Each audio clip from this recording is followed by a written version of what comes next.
ನಮಸ್ಕಾರ. ವನಜಾ ಮಲ್ನಾಡ್ ಬಂದಾಯಿತು, ಹೊಸ ವಿಡಿಯೋ ತಂದಾಯಿತು. ಬನ್ನಿ ಇವತ್ತು ಅನುಪಮ ಸೀರಿಯಲ್ಲು ಹೇಗೆ ಮೂವ್ ಆಗುತ್ತೆ, ಏನು ಸ್ಟೋರಿ ನೋಡೋಣ. ಅದಕ್ಕಿಂತ ಮುಂಚೆ ನನ್ನ ವಿಡಿಯೋಕ್ಕೆ ಸಬ್ಸ್ಕ್ರೈಬ್ ಮಾಡಿಲ್ಲ ಅಂದರೆ ದಯವಿಟ್ಟು ಸಬ್ಸ್ಕ್ರೈಬ್ ಮಾಡ್ಕೊಳ್ಳಿ, ಹಾಗೆ ಒಂದು ಲೈಕ್ ಕೊಡಿ. ಇವತ್ತು ಅನುಪಮ ಮನೆಯಲ್ಲಿ ಎಲ್ಲರೂ ಕಾಂಪಿಟೇಷನ್ನಿಗೆ ಹೋಗೋದು ಅಂತ, ಡ್ಯಾನ್ಸು ಅಥವಾ ಏನೇನಾರು ಆ್ಯಕ್ಟಿವಿಟೀಸು ಆ ಥರ. ಫಸ್ಟ್ ಪ್ರೈಜು 10 ಲಕ್ಷ ಇಟ್ಟಿದ್ದಾರೆ ಅಂತ ಬೆಂಗಳೂರಲ್ಲಿ ಕರೆದಿದ್ದಾರೆ. ಹಂಗಾಗ್ಬಿಟ್ಟು 3-4 ದಿನದಿಂದ ಎಲ್ಲರೂ ಪ್ರಾಕ್ಟೀಸ್ ಮಾಡಿದ್ದು, ಡ್ರೆಸ್ ಹಾಕಿದ್ದು, ಎಲ್ಲರೂ ದೇವ್ರ ಹತ್ರ ಕೇಳಿದ್ದು, ಎಲ್ಲ ರೆಡಿಯಾಗಿ ರಾತ್ರಿ ಎಲ್ಲ ಡ್ಯಾನ್ಸ್ ಮಾಡೋದೆ, ಮ್ಯೂಸಿಕ್ ಹಾಕ್ಕೊಂಡು. ಆ ರೀತಿ ಎಲ್ಲ ಮಾಡಿ ಎಲ್ಲ ಅವರ ರೂಮಲ್ಲಿ ಡ್ಯಾನ್ಸ್ ಮಾಡಿದ್ದೆಯಾ, ಕುಣಿದಿದ್ದೆಯಾ, ಬ್ಯೂಟಿ ಪಾರ್ಲರಿಗೆ ಹೋಗಿದ್ದೆಯಾ, ಎಲ್ಲ ರೆಡಿ ಮಾಡಿಕೊಂಡು ಪರಿನೂ ಕೂಡ ಎಲ್ಲರೂ 4 ಜನನೂ ಭಾಗವಹಿಸಿದ್ದಾರೆ.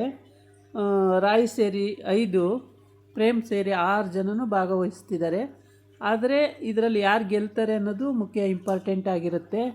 ಆಶೀರ್ವಾದ ತಗೊಳ್ಳೋಕ್ಕೆ ಹೋದಾಗ ಎಲ್ಲರೂ ಸೇರಿ ಆಶೀರ್ವಾದ ಮಾಡ್ತಾಳೆ ಅನುಪಮ. ಅದಕ್ಕೆ ರಾಯಿಗೆ ಸಿಟ್ಟು ಬಂದುಬಿಡುತ್ತೆ. ನಾನು ಮಗಳು ಅಂತೀರ, ನನ್ನೊಬ್ಳಿಗೆ ಆಶೀರ್ವಾದ ಮಾಡೋಕ್ಕೆ ನಿಮಗೆ ಆಗಲಿಲ್ಲ, ಆದರೆ ಎಲ್ಲರೂ ಸೇರಿ ಆಶೀರ್ವಾದ ಮಾಡ್ತಾಯಿದ್ದೀರಲ್ಲ, ಅವ್ರ ಮಕ್ಕಳಿಗೆ ಆಶೀರ್ವಾದ ಮಾಡ್ತಿದ್ದಾರೆ. ನನ್ನ ಮಗಳೇ ಗೆದ್ದು ಬರಲಿ ಅಂತ. ನೀವು ಆಸೆ ಇಲ್ಲ, ನಿಮಗೆ ಮಗಳು ಅನ್ನೋ ಆಸೆ ಇಲ್ಲ, ಸುಮ್ಮನೆ ಬೂಟಾಟಿಕೆಯಾಗಿ ಮಾತಾಡ್ತೀರ ಅಷ್ಟೇ ಅಂಥೇಳಿ. ಪ್ರೇಮ ಅದೆಲ್ಲ ಕೇಳಿಸ್ಕೊಳ್ತಲೇ ಇರ್ತಾನೆ. ಆದರೆ ಅವನೇನು ಮಾತಾಡಲ್ಲ, ಸುಮ್ಮನೆ ಇರ್ತಾನೆ.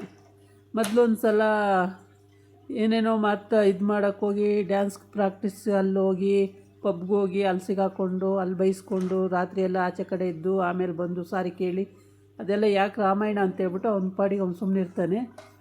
ಈ ಲಲಿತಾ ಅಜ್ಜಿ ಏನು ಮಾಡ್ತಾಳೆ, 3 ಮಕ್ಕಳು ಗೆಲ್ಲಬೇಕು, ಇನ್ನಿಬ್ಬರು ಗೆಲ್ಲಬಾರ್ದು ಅಂತ ಆಶೀರ್ವಾದ ಮಾಡ್ತಾಳೆ. ಅದಕ್ಕೆ ಅತ್ತೆ ತಪ್ಪಲ್ವಾ ಅಂಥೇಳಿ ಕೇಳ್ತಾಳೆ ಅನುಪಮ. ಆದರೆ ಏನಿಲ್ಲ, ನನಗೆ 3 ಜನ ಗೆದ್ದರೆ ಸಾಕು, ಬೇರೆಯವ್ರು ನನಗೇನು ಕಟ್ಕೊಂಡು ಅಂತಾಳೆ.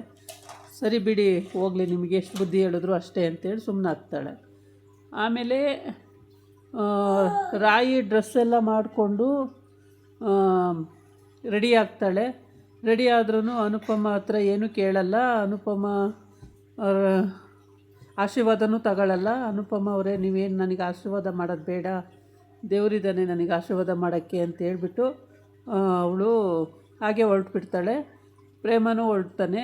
ಇನ್ನು ಇರೋವರೆಲ್ಲ ಅಜ್ಜಿ ಕಾಲಿಗೆ, ಅಮ್ಮನ ಕಾಲಿಗೆ, ಅಪ್ಪನ ಕಾಲಿಗೆಲ್ಲ ಬಿದ್ದು ಆಶೀರ್ವಾದ ತಗೊಂಡು ಎಲ್ಲರೂ ಹೊರಡ್ತಾರೆ. ಅಲ್ಲಿ ಹೋಗ್ತಾರೆ ಸ್ಟೇಜ್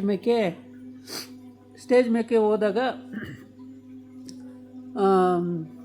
ಸ್ಯಾಂಡಲ್ವುಡ್ಡು ಸೆಲೆಬ್ರಿಟಿ ನಟಿ ಒಬ್ಬರನ್ನ ಕರೀತಾರೆ, ಸ್ಯಾಂಡಲ್ವುಡ್ಡು ಸೆಲೆಬ್ರಿಟಿ ನಟನೊಬ್ಬರನ್ನ ಕರೀತಾರೆ ಸ್ಟೇಜ್ ಮೇಕೆ. ಆಮೇಲೆ ಯೂಟ್ಯೂಬರು ಅನುಪಮ, ಅಡುಗೆಯಲ್ಲಿ ಪ್ರವೀಣೆ ಅಂತೇಳ್ಬಿಟ್ಟು ಅನುಪಮನ್ನು ಕರೀತಾರೆ. ಅನುಪಮನ ಕರೆದಾಗ ರಾಯಿಗೆ ಅಳು ಬಂದ್ಬಿಡುತ್ತೆ. ಜಡ್ಜೆ ಅವರಾಗಿರೋದ್ರಿಂದ ನನಗೆ ಪ್ರೈಜ್ ಬರಲ್ಲ, ನನಗೆ ಈ ಪ್ರೈಜು ತುಂಬ ಅವಶ್ಯಕತೆ ಇದೆ, ಆದರೆ ನನಗೆ ಪ್ರೈಜ್ ಬರಲ್ಲ, ಏಕೆಂದರೆ ಜಡ್ಜೆ ಅನುಪಮ ಆಗಿರೋದ್ರಿಂದ ನನ್ನನ್ನು ಗೆಲ್ಸಕ್ಕೆ ಬಿಡಲ್ಲ ಅವರು ಅಂತೇಳ್ಬಿಟ್ಟು ತುಂಬಾ ಚಿಂತೆ ಮಾಡ್ತಾಳೆ, ಅಳ್ತಾಳೆ. ಆಮೇಲೆ ಸೆಲೆಬ್ರಿಟಿಯಾಗಿ ಕರೆದಾಗ ಸ್ಟೇಜ್ ಮೇಲೆ ಹೋಗ್ತಾಳೆ ಅನುಪಮ.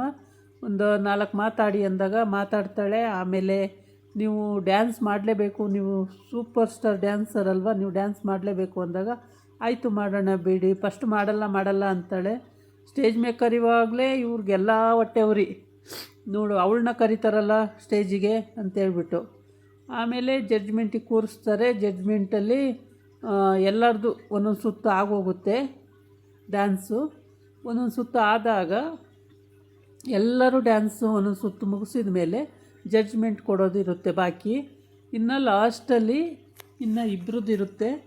ಆಮೇಲೆ ಈಗ ಪರಿದು ಕೂಡ ಆಯಿತು, ಮತ್ತು ಇನ್ನೊಂದು 3 ಜನದ್ದು ಎಲ್ಲರದ್ದು ಆಗಿದೆ. ರಾಯಿದು ಕೂಡ ಇನ್ನೂ ಆಗ್ತಾಯಿದೆ, ಇನ್ನು ನಾಳಿನ ಎಪಿಸೋಡಲ್ಲಿ ರಾಯಿದು ಬರುತ್ತೆ. ಹಂಗಾಗಿ ಜಡ್ಜ್ಮೆಂಟ್ ಅವರು ಯಾವ ರೀತಿ ಜಡ್ಜ್ಮೆಂಟ್ ಕೊಡ್ತಾರೆ ಅನ್ನೋದೇ ಮುಖ್ಯ ಆಗಿರುತ್ತೆ. ಇಲ್ಲಿ ಅನುಪಮ ಹೇಗೆ ಜಡ್ಜ್ಮೆಂಟ್ ಕೊಡ್ತಾಳೆ ಅನ್ನೋದು ಮುಖ್ಯ ಇಂಪಾರ್ಟೆಂಟ್ ಆಗಿರುತ್ತೆ. ಇಲ್ಲಿ ಮತ್ತೆ ಅವಳಿಗೆ ದ್ವೇಷ ಹುಟ್ಟುತ್ತೆ ಏನು, ಏಕೆಂದರೆ ರಾಯಿ ಸೋತರೆ ನಿಜವಾಗ್ಲೂ ಬೇಕು ಅಂತಲೇ ನನ್ನ ಸೋಲಿಸಿದ್ಲು ಅನುಪಮ ಅಂತ ಆಗುತ್ತೆ. ಆವಾಗ ಇನ್ನೂ ದ್ವೇಷ ಜಾಸ್ತಿ ಆಗುತ್ತೆ. ಅದರಿಂದ ಅನುಪಮಗೆ ಪಾಪ ಎಲ್ಲೋದ್ರೂ ಅವಳಿಗೆ ಸೋಲು ಸೋಲು ಸೋಲು ಸೋಲೆ. ಈ ಕಡೆ ಬಂದರೂ ಸೋಲ್ತಾಳೆ, ಮನೆಗೆ ಹೋದರೂ ಸೋಲ್ತಾಳೆ, ಮಗಳ ವಿಷಯದಲ್ಲೂ ಸೋಲ್ತಾಳೆ. ನಾನು ದ್ವಾರಕಾ ದೇಶದಲ್ಲಿದ್ದೆ, ಆರಾಮಾಗಿದ್ದೆ, ನನ್ನನ್ನು ಇಲ್ಲಿ ಕರ್ಕೊಬಂದು ನಾನು ದುಡಿಬೇಕು. ಅದಕ್ಕಿಂತ ಇಲ್ಲಿ ಕಾಂಪಿಟೇಷನಿಗೆ ಬರೋಕ್ಕಿಂತ ಮೊದಲು ಅವಳು ಸೀರೆ ವ್ಯಾಪಾರ ಮಾಡೋಕ್ಕೆ ಹೋಗ್ತಾಳೆ ರಾಯಿ. ಅಲ್ಲಿನೂ ಸೀರೆ ವ್ಯಾಪಾರ ಎಲ್ಲರನ್ನೂ ಕರೆದು ಸೀರೆ ತೊಗೊಳ್ಳಿ, ತುಂಬ ಚೆನ್ನಾಗಿದೆ, ಈ ಡಿಸೈನ್ ಚೆನ್ನಾಗಿದೆ, ಈ ಡಿಸೈನ್ ಚೆನ್ನಾಗಿದೆ ಅಂತ ಎಲ್ಲ ಸೀರೆಗಳನ್ನು ವ್ಯಾಪಾರ ಮಾಡ್ತಾಯಿರ್ತಾಳೆ. ಅದನ್ನು ನೋಡಿ ಬೀದಿಲಿ ಸೀರೆ ವ್ಯಾಪಾರ ಮಾಡ್ತಾಳೆ ಅಂತೇಳೆಲ್ಲ ಮನೆಯವರು ಆಡ್ಕೋತಾರೆ, ನಗ್ತಾರೆ. ಆದ್ರೂ ಅವಳು ಕೇರ್ ಮಾಡಲ್ಲ. ನನಗೆ ದುಡ್ಡಿನ ಅವಶ್ಯಕತೆ ಇದೆ, ನಾನು ಮಾಡ್ತೀನಿ ಅಂತಾಳೆ. ನಾನು ದುಡಿಬೇಕು, ನಾನು ಮಾಡಬೇಕು, ನಾನು ದುಡಿದು ನನ್ನ ಅಣ್ಣ ನಾನು ತಿನ್ನಬೇಕು, ಬೇರೆ ರಂಗಲ್ಲಿ ನಾನು ತಿನ್ನಲ್ಲ ಅಂತ ಅವಳು ಖಂಡಿತವಾಗಿ ಹೇಳ್ಬಿಡ್ತಾಳೆ. ಪರಿನೂ ಕೂಡ ಡ್ಯಾನ್ಸ್ ಅಂದರೆ ಸುಮ್ಮನೆ ಹಾಗೆ ವಾಕ್ ಮಾಡೋ ರೀತಿ ಅವಳು ಮಾಡ್ತಾಳೆ. ಅವಳದು ಚೆನ್ನಾಗಿರುತ್ತೆ. ಆದರೆ ಅಲ್ಲಿ ಕೂತ್ಕೊಂಡು ಸುಮಾರು ಕೈತೆ ಅಂತ ಮಾತಾಡೋದು, ಮತ್ತು ಅವನ ಮಗಳು ಸುಮಾರಕ್ಕೆ ಮಾಡಿದ್ಲು ಅನ್ನೋದು, ಇವಳ ಮಗಳು ಸುಮಾರಕ್ಕೆ ಮಾಡಿದ್ಲು ಅನ್ನೋದು, ಹೀಗೆ ಅವರವರೇ ಟೀಸ್ ಮಾಡ್ಕೊಳ್ತಾ ಇರ್ತಾರೆ ಅಲ್ಲಿ ಇದರಲ್ಲಿ ಕೂತ್ಕೊಂಡು.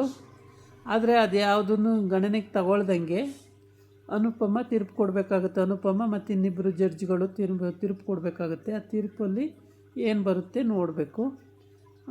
ರಾಯಿಗೆ ಮಾತ್ರ ನಿಜವಾಗ್ಲೂ ನನ್ನ ಗೆಲ್ಸಲ್ಲ ಅಂತ ಅವಳಿಗೆ ಕನ್ಫರ್ಮ್ ಆಗಿಬಿಟ್ಟಿದೆ. ಏಕೆ ಅಂದರೆ ಅವಳು ಅನುಪಮ ಸ್ಟೇಜ್ ಮೇಲಿರೋದ್ರಿಂದ ಯಾವ ಕಾರಣಕ್ಕೂ ನನ್ನನ್ನು ಗೆಲ್ಸಲ್ಲ, ನಾನು ಪಾರ್ಟಿಸಿಪೈ ಮಾಡೋದು ಸುಮ್ಮನೆ ವೇಸ್ಟು ಅನ್ನೋದು ಅವಳು ಭಾವನೆ ಆಗಿಬಿಟ್ಟಿದೆ. ಆದರೆ ಅದು ನಾಳಿನ ಎಪಿಸೋಡಲ್ಲಿ ಏನಾಗುತ್ತೆ ಅನ್ನೋದನ್ನು ನೋಡಬೇಕು. ನಾಳೆ ರಾಯಿ ಗೆಲ್ತಾಳೋ ಅಥವಾ ಪರಿ ಗೆಲ್ತಾಳೋ ಅಥವಾ ನಿಶಾನಿ ಗೆಲ್ತಾಳೋ, ಯಾರು ಗೆಲ್ತಾರೆ ನೋಡಬೇಕಾಗುತ್ತೆ. ಯಾರು ಗೆದ್ರೂ ಮನೆಗೇನೆ ಅಂದ್ಕೊಂಡಿದ್ದಾರೆ. ಆದರೆ ರಾಯಿ ಗೆದ್ದರೆ ಮಕ್ಕಳಿಗಾಗುತ್ತೆ. ಇದಾಗಿತ್ತು ಇವತ್ತಿನ ವಿಡಿಯೋ. ನಾಳೆ ಇನ್ನೊಂದು ವಿಡಿಯೋ ಜೊತೆ ಬರ್ತೀನಿ. ನಮಸ್ಕಾರ.